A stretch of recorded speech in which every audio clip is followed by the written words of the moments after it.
Neste mês, estamos estudando o livro do profeta Isaías e certamente está sendo uma experiência enriquecedora para todos nós que estamos acompanhando esta jornada. E não estamos fazendo essa jornada sozinhos, mas estamos sendo acompanhados pelo padre Mauro Negro, que é da congregação dos Oblatos de São José, mestre em teologia bíblica e que tem nos ajudado a entender um pouco mais deste livro do profeta Isaías. Padre Mauro, bem-vindo mais uma vez entre nós. Muito obrigado, Padre. Uma saudação a você, aos redentoristas, ao nosso bom povo que vai aí no Santuário de Aparecida e nos acompanha nos meios de comunicação mantidos aí por toda essa obra maravilhosa. Desde já quero agradecer também aquelas pessoas que a gente vai encontrando e sempre diz, aqui pelos corredores do santuário ou por outros lugares, estamos acompanhando o programa Jornada Bíblica e isso tem nos ajudado também a crescer no nosso conhecimento da Palavra de Deus. Seja você um convite para que outras pessoas também acompanhem o nosso programa.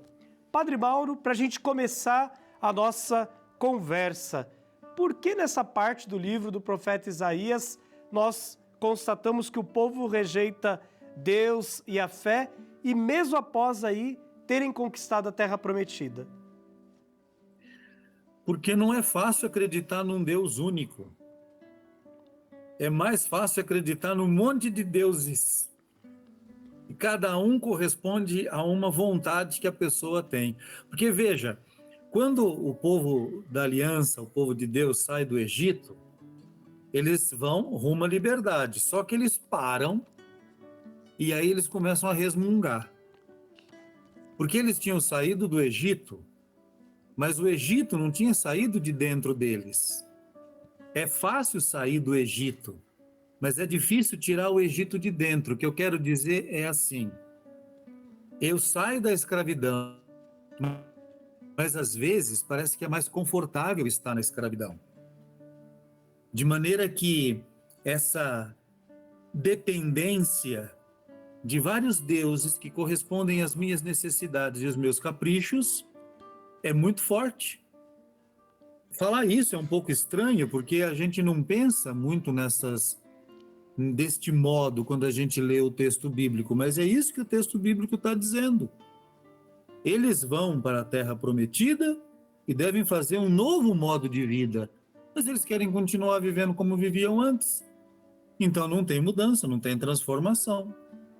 E aí os problemas voltam. Para a gente conseguir um resultado diferente, tem que fazer coisas diferentes. Então, para querer aquilo que Deus, o Deus único, propõe, é preciso crer neste Deus único e agir conforme a sua vontade.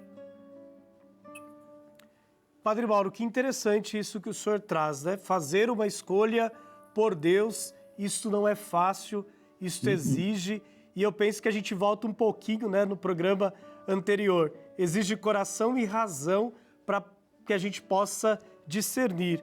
Por isso, como que é restaurada, então, dentro desta dinâmica, a fé do povo após esse período de dispersão? Na transmissão da palavra através dos escritos proféticos. Os primeiros escritos proféticos são, aos poucos, difundidos. Inclusive alguns textos mais antigos de Isaías, que nós estamos analisando. Ainda não é o livro inteiro de Isaías, mas alguns textos bem antigos dele começam a correr entre as comunidades, entre as pessoas. Outros profetas também, que vieram até antes de Isaías, ou são contemporâneos a ele, e essa maneira de ouvir a palavra daqueles que experimentaram uma crise e conseguiram superar, ajuda com que as novas gerações superem as suas crises. Mas é necessário abrir, novamente voltamos àquele programa, abrir a inteligência, abrir também o afeto e deixar de ser teimoso, prepotente, arrogante, achando que está certo, mesmo indo para o buraco. O povo de Israel, o povo de Deus, é o exemplo, e outros povos também, de constantes quedas. Por quê? Porque o sujeito caminha em direção à ruína e não percebe. Ou percebe, mas não volta atrás. De maneira que a fé pode ser restaurada quando a gente tem uma atitude de escuta perante a verdade.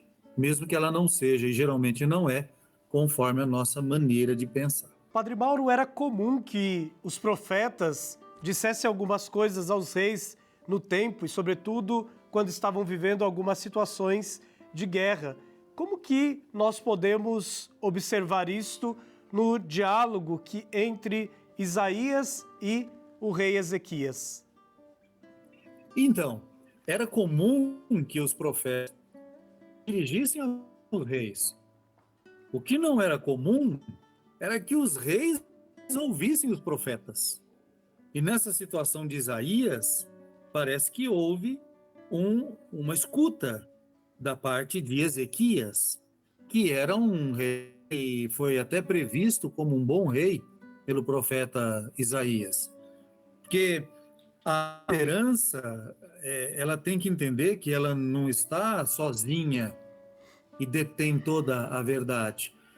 Se isso hoje muitas vezes acontece, naquele tempo muito mais, porque o rei ele tinha o que nós chamamos hoje de poder executivo, judiciário, militar,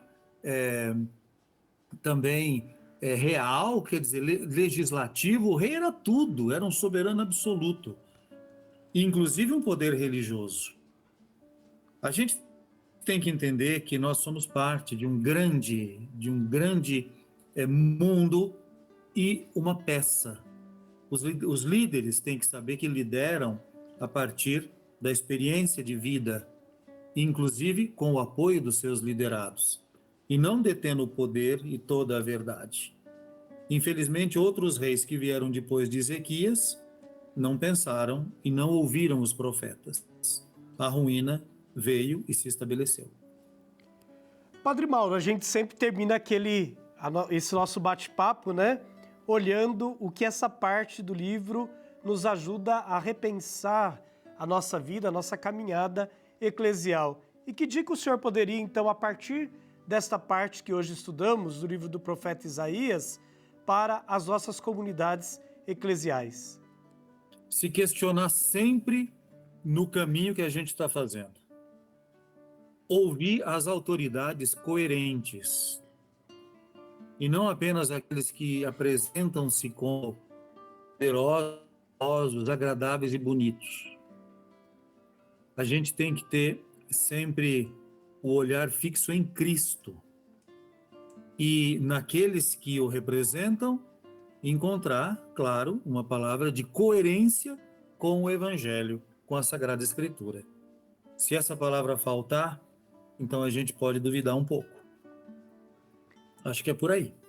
Olha que interessante, ter os olhos fixos em Cristo, eis o grande desafio para todas as nossas comunidades. Padre Mauro, muito obrigado por mais esta participação e nos encontramos aqui na próxima semana.